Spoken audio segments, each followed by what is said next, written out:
As we acknowledge God's presence here and now, let us pray. Father, Mother God, we give thanks for this opportunity to be open to the awareness of your presence, to feel your unlimited love move through us, touching each and every aspect of us, physically, mentally, emotionally. We allow your love to continue to flow into this moment, reaching out and touching each and every one in this community, extending beyond these walls into the greater community. We see your love spreading across the face of the earth, touching each and every sentient being, blessing each and every one experiencing tribulation, affirming each and every one experiencing celebration.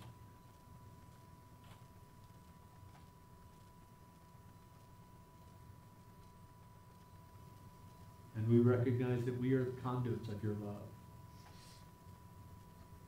As we practice giving your love unconditionally, so we are blessed, we are lifted, we are transformed. And in that awareness, we give thanks. And so it is that together we say, Amen. Well, happy Thankstaking. Yeah. First of all, I have an apology. Last week, I failed to recognize the veterans in our community and to acknowledge the Veterans Day that occurred the day following. Frankly, as I was preparing my talk, I said, well, I need to remember to do this. And then as I finished my talk, it wasn't there. And one of the difficulties of an extemporaneous talk is that sometimes you just go off on tangents and you don't pay attention to the needs at hand. So my apologies. But for those of you who have served in the armed forces, who raise your hand if you would.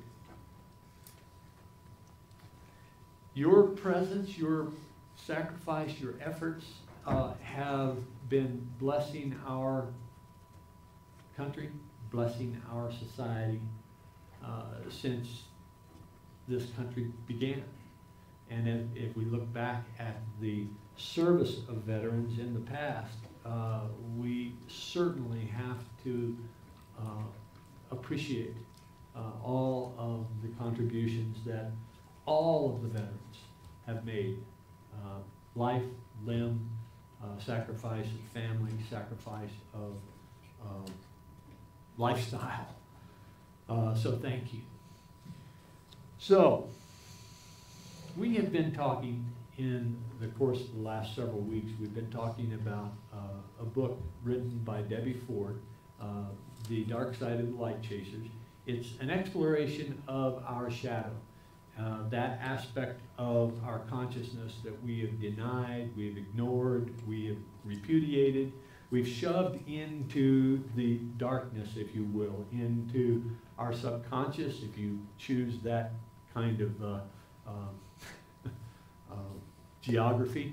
But we have pushed these aspects of ourselves into the shadow because at some point in the past, someone, somewhere, shamed us or repudiated us, somehow put us down for that aspect of our character. And whether it was at the age of 2, at the age of 5, at the age of 10, that shadow aspect of self has, even though we have ignored it and tried to hide it, it has controlled us. It has controlled us because it is the source of our hot buttons. When we see someone do something or say something that, if you will, pushes our button, we can be fairly assured that that is an aspect of the shadow that is just waiting for our healing. And healing is indeed an important aspect of our shadow work. That's, in fact, the objective of our shadow work.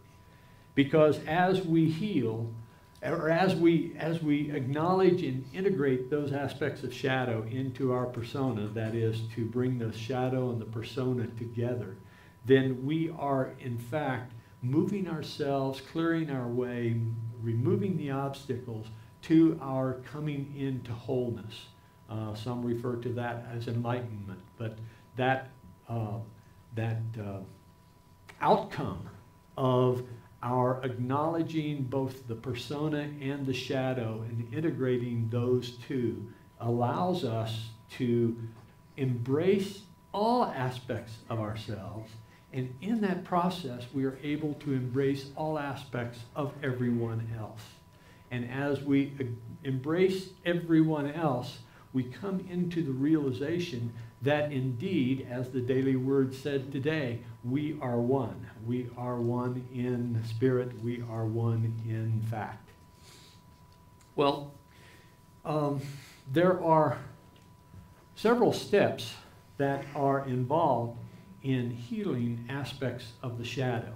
And Debbie Ford offers us in this quote from page 122, every word, incident, and person that still has emotional charge needs to be retraced, faced, replaced, and embraced. I love alliteration, don't you? Yeah. They're a good memory tool. But retraced is to look at, search in your memory for that situation or that relationship or that causal event that allowed that aspect of self to be shoved into the shadow. So being able to retrace your history, if you will, to identify that situation. I can remember a number of things that happened in my youth, some of which I care not to share, but some of the things that happened in my youth that were either embarrassing, shameful, they were regarded as not nice, and those events were occurring as early as I can remember, about age 4, all the way through my adolescence. I was out there, like each and every one of us, out there testing and seeing what this experience is all about. And sometimes I would go beyond the boundaries of normal accepted behavior. And my dad in particular was, shall we say, diligent in correcting those things. He was a fairly physical man, shall we put it that way. So the backs of my thighs met the willow switch more than once. And I remember one time, from the age of 5 until 11, I lived on a farm in Missouri. And my dog and I would go out into the 640 acres that was our farm, and we would play all day, right? And so Laddie was my constant companion. One time, coming back to the house, and I don't remember the reason for it, but one time I was coming back to the house, and I was mad at Laddie for something. He wasn't paying attention to me or something. I don't know. I was probably 6 or 7 at the time. And so I took a stick and I hit at it. Well, my dad saw that. And my dad came down from the house with a switch in his hand. I saw the switch. I saw the anger in his stride. And I knew that I was in for a whooping. And whooping I did get. I was not able to sit down for several days. I mean, literally, I was not able to sit down. I had welts across the back of my thighs that were they were noticeable for weeks. Well, that aspect of self, that being unkind to the dog, was something that was pushed into my shadow, and unable to acknowledge that I was unkind to the dog, I pushed it into the shadow so that I was unable to acknowledge that I was unkind to the dog. And so there was that residue of stuff that I needed to process over time. And it turns out that processing is not something that happens accidentally. It's something that needs to be intentional. And so as we look at the shadow aspects of self and identify the hot buttons, the hot button for me is, that hot button shows up when people are unkind, right? It shows up when they're unkind. I have an adverse reaction to violence. And so in order to process that, to integrate that, and to acknowledge that that is something that I was unkind, I was mean to the animals, that I need to first of all identify it, the hot button raises the flag, and then I need to find that situation where I was shamed for being unkind to the dog. And so I go back to that age 6 or 7 event when I hit Laddie with a stick. And so that's the retracing part, going back to find the incident. And then to face that aspect of shadow, to look it squarely in the eye and acknowledge that, yes, indeed, that is a part of me. That is something that I was guilty of, that was a behavior that I engaged in. So the facing it is to acknowledge that it is part of me. Now, replacing it. If I look at that incident, I could say, oh, I was a terrible kid. I beat my dog. Happened once. But nonetheless, that event and that shaming that came from that event pushed that into my shadow, and that I am mean to my dog, that aspect of self is sitting there waiting for healing. How can I look at the event where my father, I never called him father, where my dad was very clear in his opinion of what I did. Now, I could look at that and I could say, oh, I was a terrible kid. That's one interpretation. I could reinterpret that. And in fact, reinterpretation is an important part of healing that aspect of shadow. I could reinterpret that as, well, that was an interesting lesson. I didn't feel good about it, and as a result of not feeling good about it, that can be a thing that will guide me in the future, that I will not be mean to my dog. I could reframe that to say that my dog was, the idea is to reinterpret, find a couple of negative and 2 or 3 positive reinterpretations of an event. So I could look at that and I could say that my dog was forever injured because I was his buddy and I turned on him and I made him feel bad, I made him feel sad, and I made him in pain because his buddy turned on him. So then I could look at it and say, okay, that was an interesting experience.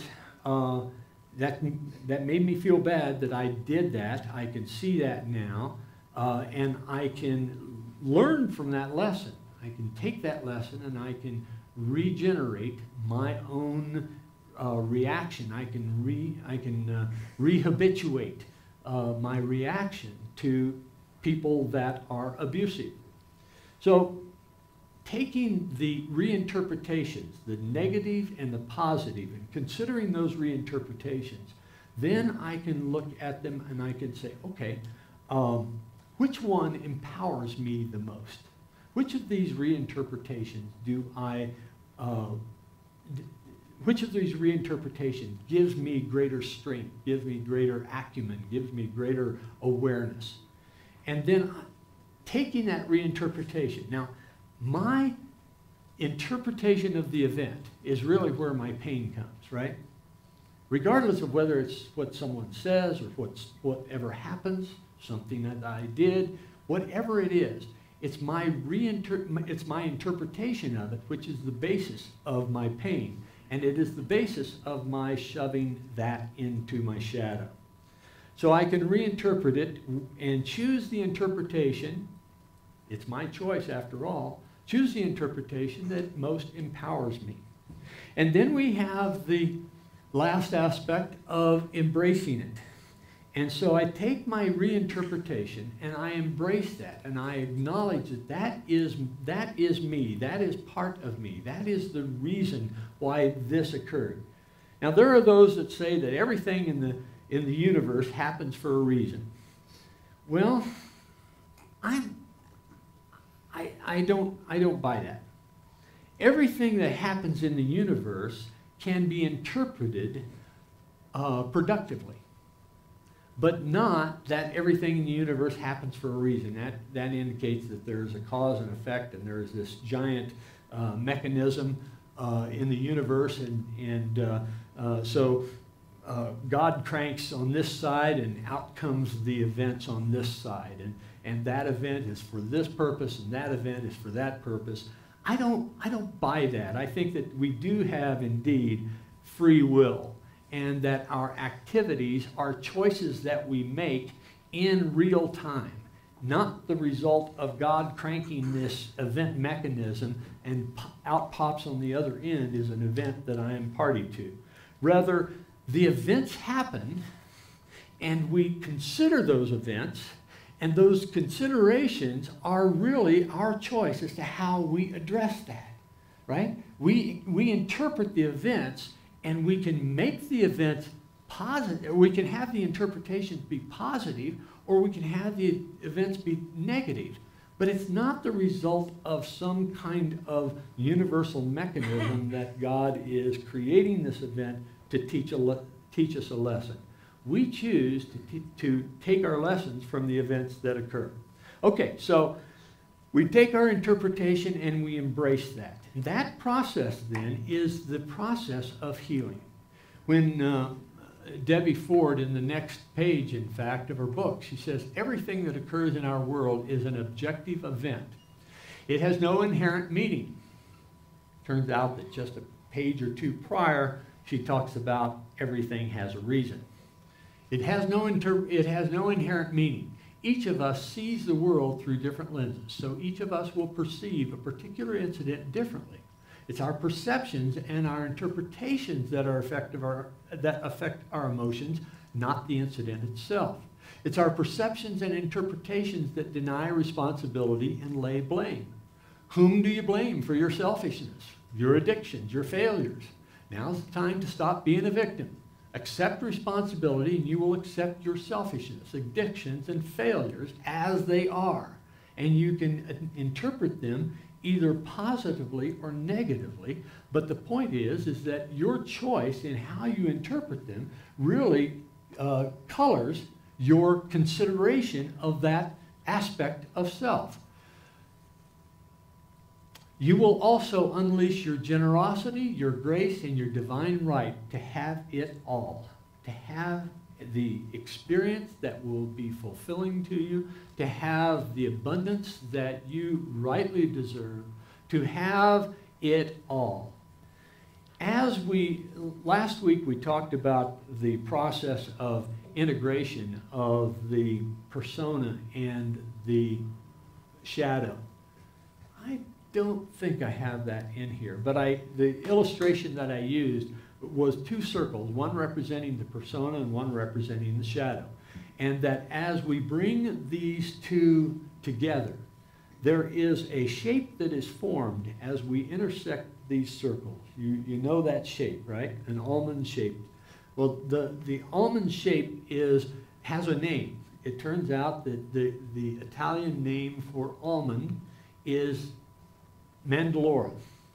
And the mandalora, which is the intersection of the persona and the shadow in this illustration, the mandalora is considered to be that place where, in integrating the shadow into the persona, you have moved into a higher level of consciousness.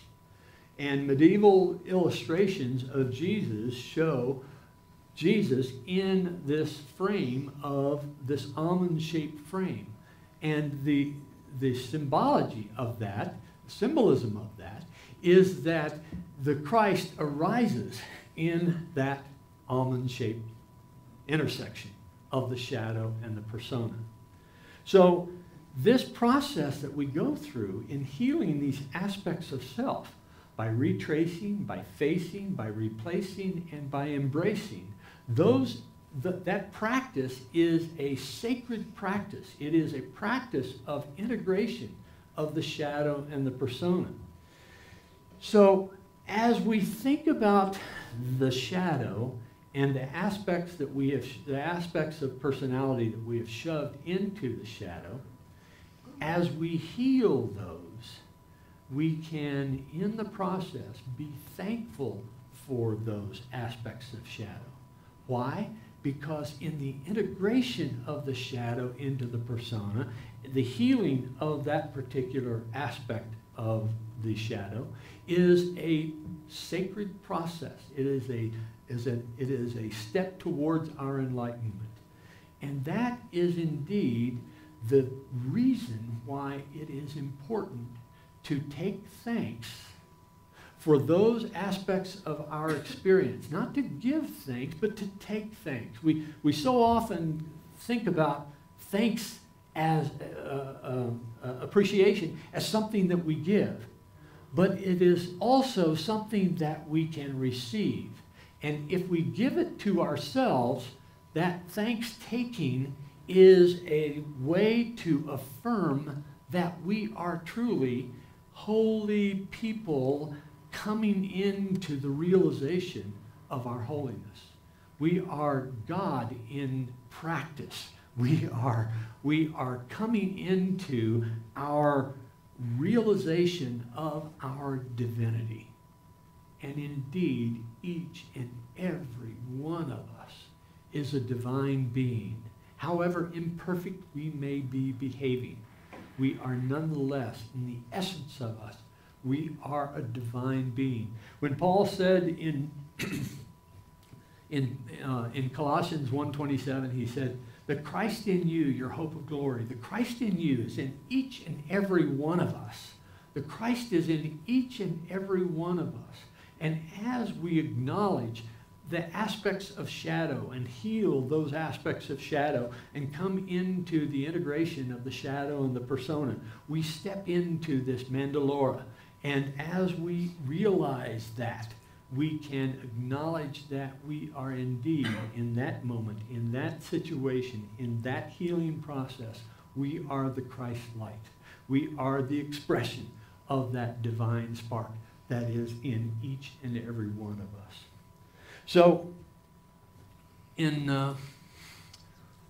1 Thessalonians 5:12-22, Paul is speaking, he's writing, in this case, he's writing to the Thessalonians, and he says, "But we appeal to you, brothers and sisters, to respect those who labor among you and who have charge of you in the Lord and admonish you. Esteem them very highly in love because of their work. Be at peace among yourselves, and we urge you, beloved, to admonish the idlers, encourage the faint-hearted, help the weak, be patient with all of them. Be patient with all of them. Be patient with all of them. See that none of you repays evil for evil, but always seek to do good to one another and to all. Rejoice always. Pray without ceasing. Give thanks in all circumstances, for this is the will of God in Christ Jesus for you. Do not quench the Spirit. Do not despise the words of prophets, but test everything. Hold fast to what is good. Abstain from every form of evil, and give thanks for all things. Give thanks for all things. As you consider this healing process of your shadow, give thanks for each and every aspect that you are revealing in your shadow, and process it, face it, replace it, and embrace it, because indeed this integration of the persona and the shadow is your ultimate quest. We'll have our meditation. As we come into our meditation, let us come in with "I cast all my care."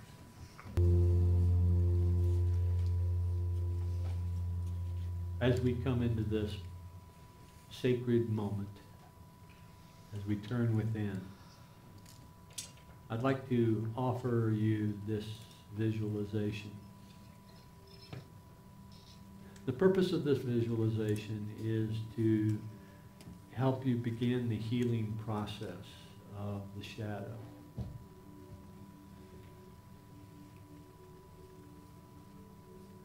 Imagine yourself sitting in a room. It's a quiet, peaceful room. Ambiance is very soothing. Perhaps there's some music in the background.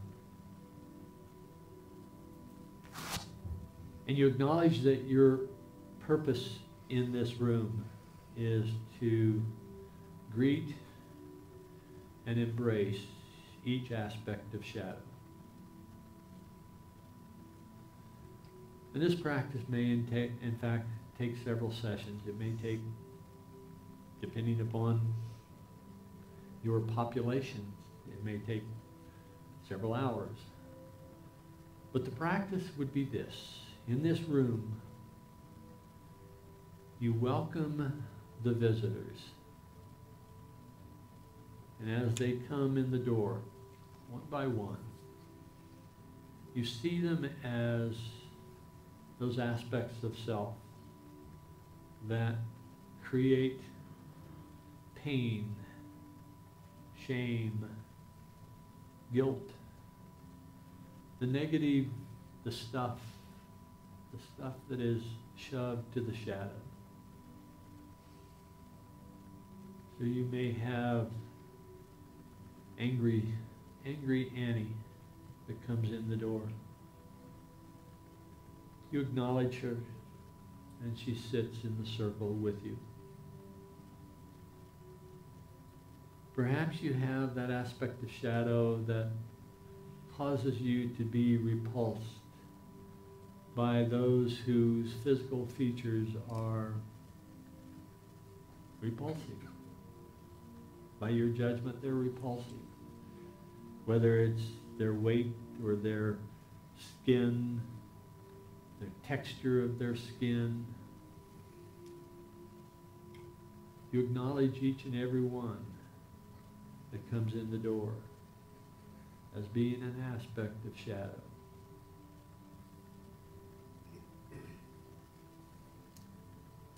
And as you sit and look around the circle of those aspects that you have shoved into the darkness,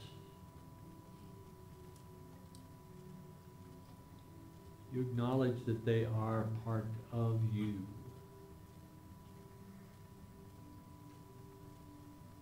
And one by one, you sit in front of each of these aspects of shadow. And you ask that aspect of shadow, what would you like to say to me?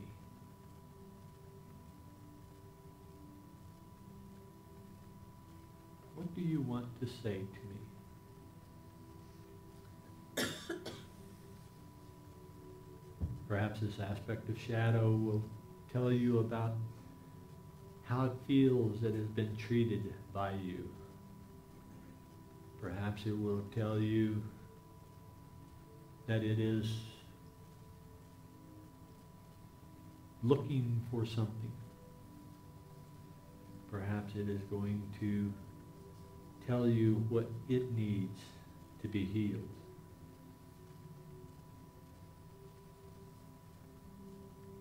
Consider that aspect of shadow.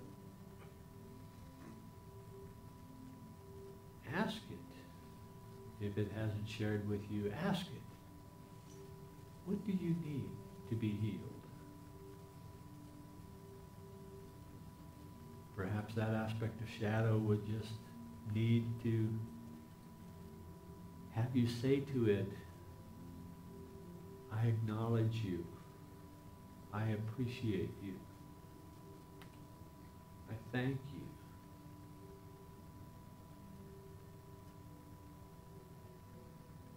As you have this dialogue with that aspect of shadow, notice how the charge that you experience or you have experienced when that aspect of shadow has arisen, notice how the charge is being released. Notice how your feeling of compassion for that aspect of shadow increases. Notice how you are willing to acknowledge openly that this aspect of shadow deserves recognition, deserves appreciation.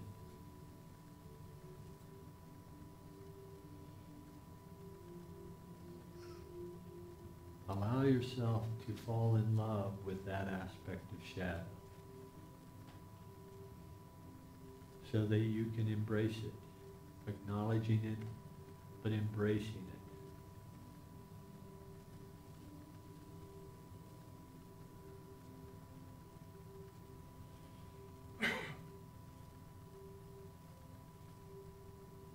And as you complete your conversation with that aspect of shadow, move on to the next,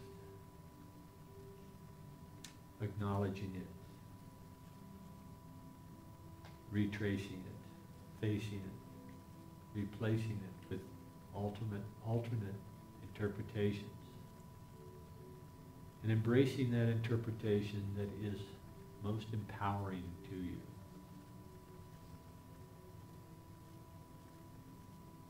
Allow yourself to go back and dialogue with the aspect of shadow again, perhaps several times, until the charge has been released. That you can say to anyone who asks, you can acknowledge that aspect of shadow that has now been integrated as part of your persona.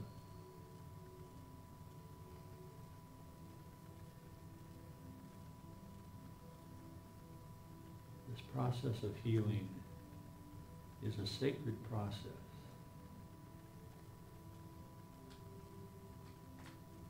Realize that this is so. Celebrate that it is so.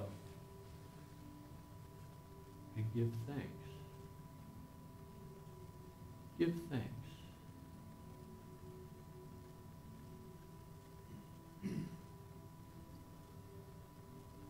Breathe in and breathe out.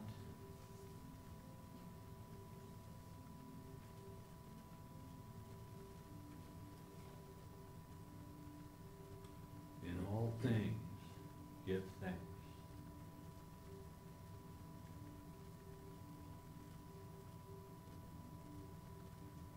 In all aspects of shadow, give thanks.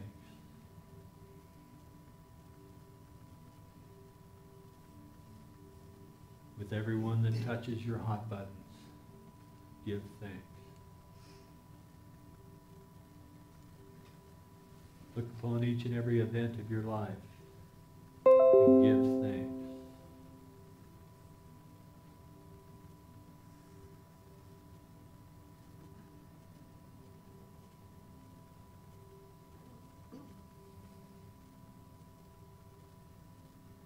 Breathing in, breathing out. Give thanks for all that is, for all that isn't, all that was, all that wasn't, all that will be and all that won't be. Give thanks.